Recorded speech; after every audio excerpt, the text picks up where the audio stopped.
Diplomatic efforts to arrange a ceasefire for much-needed aid to reach Gaza failed today, leaving the population to endure relentless Israeli airstrikes without essential supplies as the IDF continues preparations for a full ground assault.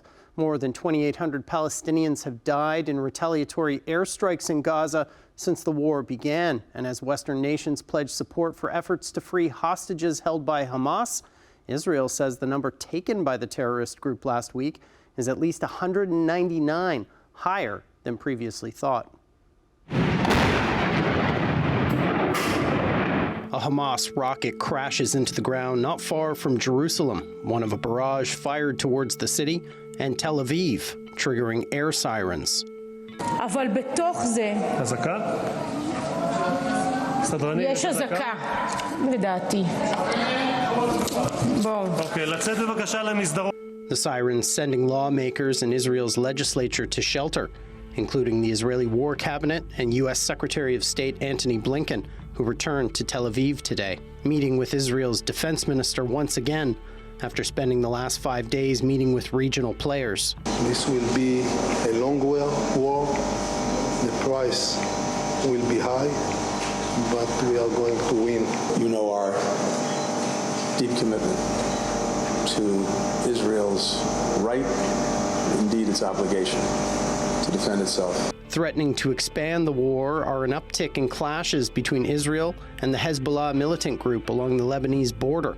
The Israeli Defense Force stationing more troops near the territory after Hezbollah launched a significant attack on Israeli positions, firing missiles and mortar rounds. Some Israeli soldiers telling reporters on the ground they welcome a second front. What Hamas did in Gaza, it didn't come from nowhere. It came from Hezbollah, it came from Iran. And in order for us to stop what happened from Hamas, we need to stop them also. Meanwhile, Israeli airstrikes in Gaza are intensifying ahead of the expected ground invasion, residents saying last night was the worst since the war began. Rescuers in the Khan Yunis neighborhoods pull bodies from the rubble, including families and children who had followed Israeli orders to flee the north of the enclave for their safety. 7 members of the same family killed in one moment. More than 1,000 Palestinian children have died in this war. The war really has affected Gaza in a horrible way. Homes have been destroyed, there's people sleeping on the streets. You can see rubble nearly everywhere you go. We are seeing every minute that passes by, more civilian people are killed. Children, women, and elderly people, normal civilian people who have sought refuge. Some of the million people displaced from North Gaza are sheltering in UN schools in the south. I came to this shelter because I thought this is the safest and most comfortable place for my baby. I found safety, but it's not good for my son. It's not healthy here. Canada is calling for unimpeded humanitarian access and a humanitarian corridor, so that essential aid like food, fuel, and water can be delivered to civilians in Gaza.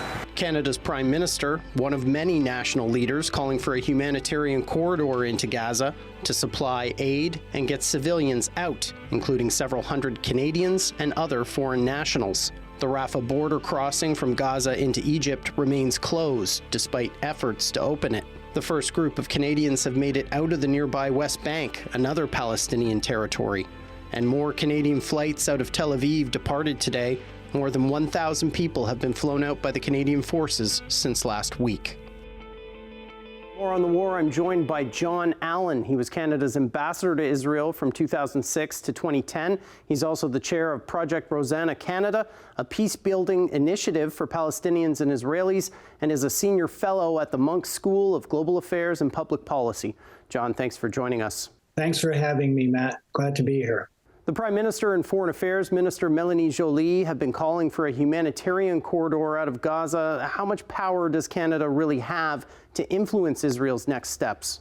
Well, Matt, alone, Canada doesn't have a super amount of power, but Canada's doing this along with the United States, along with the United Nations, and along with a number of other countries who all recognize the need here for a humanitarian corridor to get food and water and supplies in, and then hopefully to get some who want to leave out.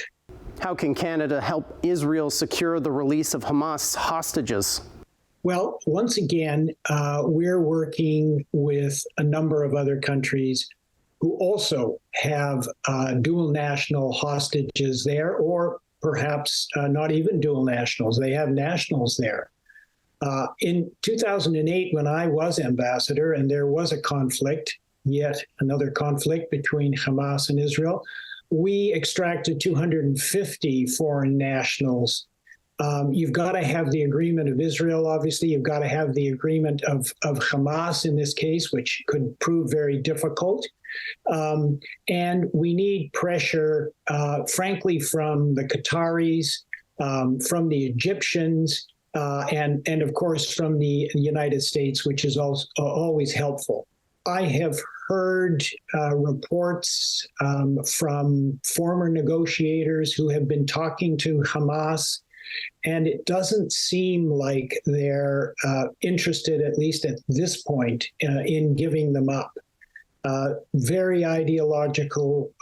They are ready to die. This morning, Melanie Joly announcing the first Canadians from the West Bank have made it to Jordan.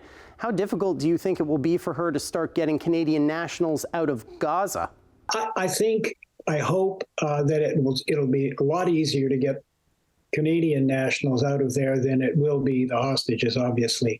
And I think that's possible. I think that, Hamas, if it was smart, I'm not sure if it is, but if it was, it would probably want to gain some points by getting rid of foreign nationals and be seen to be doing something for the West, and then hope that they would respond by, demands on the humanitarian side. Do you think Canada has a role to play in bringing peace to Israel and Gaza? I think the West in general has a big role to play.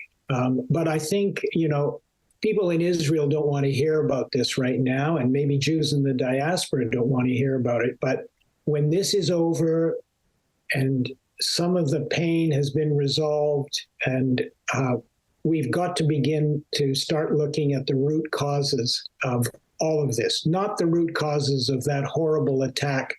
That's completely separate. That was barbaric, horrific, and I'm not talking about that. I'm talking about more than 50 years of occupation. I'm talking about Israel and the Palestinians getting their act together, creating a horizon for peace. Not going to happen tomorrow. It's going to take time, but the issues are solvable, and both sides need to know that the other is serious and that they can begin to trust the other. That's Jon Allen, Canada's former ambassador to Israel. Jon, thanks for being with us. My pleasure. Thanks for having me.